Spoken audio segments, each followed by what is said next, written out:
Hi students, இன்னைக்கு India size and லொகேஷன்ல இருந்து India and world பத்தி தான் பார்க்க போறோம். இந்தியன் லேண்ட்மாஸ் வந்து ஈஸ்ட் ஏஷியா அண்ட் வெஸ்ட் ஏஷியாவுக்கு நடுப்புற சென்ட்ரலா லொகேட் ஆயிருக்கு. ஏஷியன் கான்டினென்ட்டோட சவுத்வர்ட் எக்ஸ்டென்ஷனா இந்தியா இருக்கு. டிரான்ஸ் இந்தியன் ஓஷன் வந்து இந்தியாவுக்கு ஒரு ஸ்ட்ராட்டஜிக்கல் சென்ட்ரல் லொகேஷன் கொடுக்குது. ஏன்னா இது வந்து யூரோப்ல இருக்கக்கூடிய கண்ட்ரிஸ் வெஸ்டர்ன் டைரக்ஷன்லயும் ஈஸ்ட் ஏஷியால இருக்கக்கூடிய கண்ட்ரிஸையும் கனெக்ட் பண்ணுது. டெக்கன் பெனின்சுலா ப்ரொட்ரூட்ஸ், அதாவது it comes out into the Indian ocean.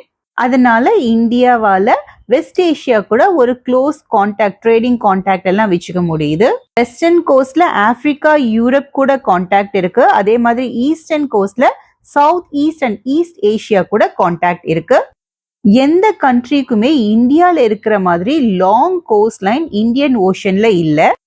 இந்த ஓஷன் கூட இந்தியன்ற நேம் ப்ரிஃபிஸ் ஆயிருக்கிறதே வந்து இந்தியாவுக்கு என்ன மாதிரி ஒரு இம்பார்ட்டன்ட் பொசிஷன் இந்தியன் ஓஷன்ல இருக்குங்கிறது தெரியுது.